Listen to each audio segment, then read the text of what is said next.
नमस्कार आदाब, मेरा नाम है सरवत। आप देख रहे हैं सेहत ललन टॉप का हेल्थ शो, जहां बात होती है हमारी और आपकी हेल्थ की। पहला सेगमेंट है हालचाल। आज बात करेंगे ग्लोकोमा के बारे में, एक ऐसी कंडीशन जिसमें आंखों की रोशनी चली जाती है। दूसरा सेगमेंट है तन की बात। आपको पता है आपके शरीर की सबसे छोटी हड्डी आपके कान में होती है। और तीसरा सेगमेंट है खुराक, यानी एक झकासी हेल्थ टिप, जैसे अगर सिर में दर्द रहता है तो आपको क्या खाना चाहिए। ग्लोकोमा, इस कंडीशन के बारे में सुना है आपने? आंखों से जुड़ी ये कंडीशन है और आंखों की रोशनी जाने की सबसे बड़ी वजह। ये कंडीशन ज़्यादातर 60 साल से ऊपर के लोगों को होती है, यानी बढ़ती उम्र में आंखों की रोशनी जाने की ये सबसे बड़ी वजह है। आज हम ग्लोकोमा के बारे में इसलिए बात कर रहे हैं क्योंकि हमें मेल आया है ज्योति का। उनकी माँ की उम्र 62 साल है। काफ़ी समय से उनकी माँ की आंखों में दर्द था, धुंधला दिखने लगा था। अब हाल ये है कि आंखों की जो रोशनी है वो लगभग जा चुकी है। ज्योति चाहती है हम ग्लोकोमा के बारे में उनको और जानकारी दें, इसका क्या इलाज मुमकिन है, और हाँ, अगर एक बार आंखों की रोशनी चली गई तो क्या वो वापस आ सकती है। ये सब जानते हैं, पर उससे पहले पता करते हैं कि ग्लोकोमा आखिर होता क्या है। ग्लोकोमा या काला मोतियाबिंद, जैसा कि नाम से ही लग रहा है, यह आंखों की एक सीरियस कंडीशन है। इसकी वजह से अगर आंखों की रोशनी चली जाती है तो उसे किसी भी दवाई या सर्जरी के द्वारा वापस नहीं लाया जा सकता। ऐसा क्यों होता है, यह जानने के लिए हमें यह पता करना होगा कि यह बीमारी आंखों के किन स्ट्रक्चर्स को अफेक्ट करती है। पहला, हमारी आंख में एक नस होती है जिसे हम ऑप्टिक नर्व कहते हैं, जो हमारी आंखों में बनने वाली इमेज को हमारे ब्रेन तक पहुंचाती है। दूसरा, हमारी पुतली के पीछे एक चेम्बर होता है जहां पर एक क्लियर फ्लूइड, जिसे हम एक्वस ह्यूमर कहते हैं, वो भरा हुआ होता है, जिसकी वजह से आंखों का एक प्रेशर और शेप मेंटेन रहता है। यूजुअली यह एक्वस ह्यूमर एक फिक्स अमाउंट में बनता रहता है और आंखों से ड्रेन होता रहता है। अगर किसी कारणवश इसके बनने की मात्रा बढ़ जाए या फिर इसके ड्रेनेज में कोई रुकावट आने लगे तो धीरे धीरे आंखों का प्रेशर बढ़ना शुरू हो जाता है। यह बढ़ा हुआ प्रेशर हमारी नसों को अफेक्ट करना शुरू करता है, जिसकी वजह से उसके सेल धीरे धीरे मरना शुरू हो जाते हैं और आंखों की रोशनी धीरे धीरे कम होने लगती है। इसी कंडीशन को हम काला मोतियाबिंद या फिर ग्लोकोमा कहते हैं। ग्लोकोमा होने का कोई एक कारण नहीं होता, लेकिन काफ़ी सारे रिस्क फैक्टर्स पाए गए हैं जिनके होने की वजह से इसके होने के चांसेस बढ़ जाते हैं। सबसे कॉमन रिस्क फैक्टर है अगर आपकी परिवार में पहले से ही किसी को ग्लोकोमा की बीमारी हो। दूसरा, बढ़ती हुई एज के साथ इसके होने के चांसेस बढ़ जाते हैं। अमूमन यह 40 साल के बाद ज़्यादा देखने को मिलता है, बट किसी किसी कंडीशन में यह जन्म के दौरान भी पाया जाता है, जिसे हम कंजेनाइटल ग्लोकोमा कहते हैं। तीसरा, अगर कोई बीमारी जैसे कि थायराइड, शुगर, हाइपरटेंशन अगर है तो उन वाले मरीज़ों में इसके होने के चांसेस ज़्यादा होते हैं। इसके अलावा अगर हाई माइनस में चश्मे का नंबर है तो भी इसके होने के चांसेस ज़्यादा होते हैं। इसके अलावा आंखों का प्रेशर अगर एक सर्टेन रेंज से बढ़ा हुआ होता है तो भी इसके होने के चांसेस ज़्यादा होते हैं। नॉर्मली आंखों का प्रेशर 10 से 21 मिलीमीटर ऑफ मर्क्यूरी के बीच में पाया जाता है, बट कभी कभी नॉर्मल प्रेशर के साथ भी ये बीमारी पाई जा सकती है, जिसे हम नॉर्मल टेंशन ग्लोकोमा कहते हैं। इसके अलावा स्टेरॉइड के लगातार लंबे समय तक इस्तेमाल की वजह से भी ये बीमारी पाई जा सकती है। ग्लोकोमा क्या होता है ये आपने जान लिया, पर ज़रूरी है आप इसके लक्षण भी जान लें, क्योंकि अगर लक्षण जितनी जल्दी पकड़ में आ जाएंगे, इलाज भी उतनी जल्दी ही शुरू हो सकता है। तो सुनिए। ग्लोकोमा या काच बिंदु के लक्षण क्या क्या हो सकते हैं? 90% लोगों में ये असिम्प्टोमेटिक या बिना किसी लक्षण का होता है। 10% लोगों में इसके लक्षण सरदर्द, आंखों का दर्द, आंखों का लाल हो जाना, दृष्टि दायरा मतलब फील्ड ऑफ विजन कम हो जाना इत्यादि उसके लक्षण हो सकते हैं। ग्लोकोमा का ट्रीटमेंट हम ड्रॉप्स से कर सकते हैं, जिससे आंखों के प्रेशर कम हो जाएंगे। टैबलेट से कर सकते हैं, वो भी आंखों के प्रेशर्स कम करते हैं। तीसरा है सर्जरी, जिसको ग्लोकोमा सर्जरी या ट्रैबेक्युलेक्टोमी का नाम दिया गया है।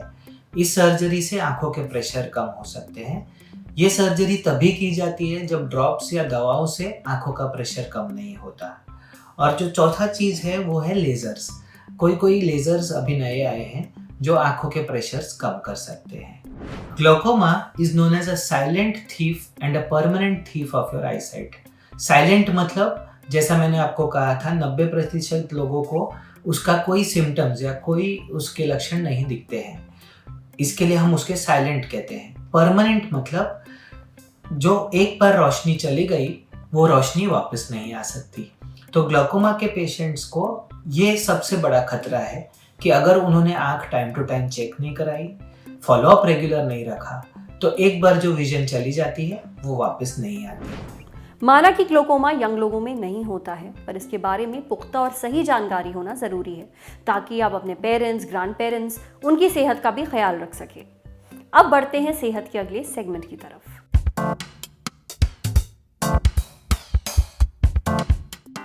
आपके शरीर में कुल 206 हड्डियां होती हैं, बड़ी छोटी हर तरह की।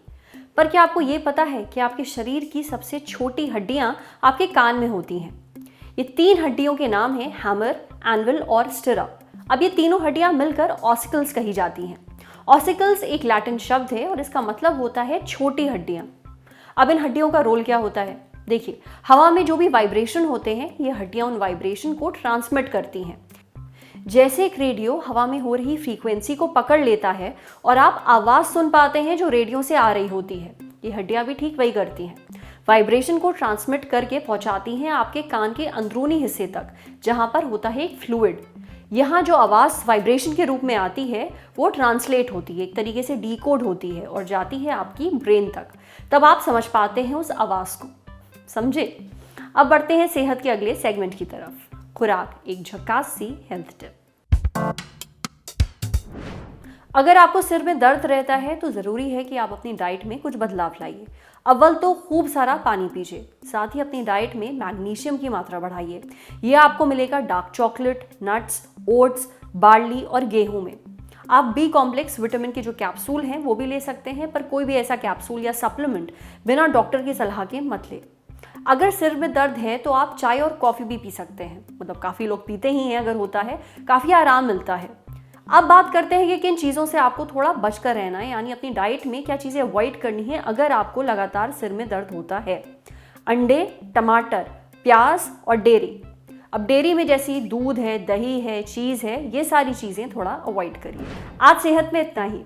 अच्छा, अगर आप एक डॉक्टर हैं और हमसे कुछ शेयर करना चाहते हैं तो जो ईमेल आईडी इस वक्त आपको अपनी स्क्रीन पर दिख रही है उस पर हमें एक मेल भेज दीजिए।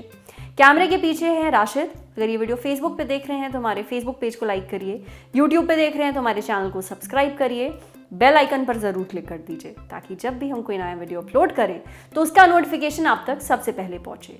शुक्रिया। लटक, धरने पर चले और जहां पहुंचे वहां अनुप्रास और तुकबंदी के दरवाजे की सांकल हिला दे। कहें कि क्या रहा है ढूंढ तुमको खटक, कि कब ऑन करें मन का मोड मटक, कि क्यों चित्त जाता है यूं ही सटक, कि कैसे ना आए हौसलों में चटक, कि कहां तक करें इरादे गटक झटक, अब बेवजह न भटक, ये है निपट देसी मन लटक। पर यूं ही कहना होता तो पुराने रोग दफा करने की जरूरत क्या थी। तो बात यह है कि लल्लन टॉप हमारा है और हम बनता है मैं और तुमसे।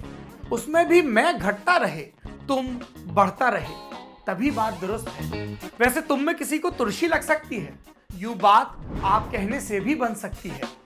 आपकी प्रतिभा के लिए आपका लल्लन टॉप लेकर आया है एक लोकतांत्रिक मंच जिसका नाम है लटक। लटक शॉर्ट फॉर्म है, फुल फॉर्म है लल्लन टॉप का से कबूतर इमला में, का से कुल्फी शिमला में, लेकिन लल्लन टॉप में का से किस्से, कविता, कॉमेडी और सब किस्म की कलाकारी। तो लटक है नए कलाकारों का अड्डा, वो जगह जहां आपका डेब्यू कई दरवाजे खोल सकता है। तो फिर दे दो दस्तक, भेजो अपनी कलाकारी लटक के पेज पर फीचर होने के लिए। हमारा पता है latak.lallantop@gmail.com। अब सुकून के लिए भटक मत, लटक।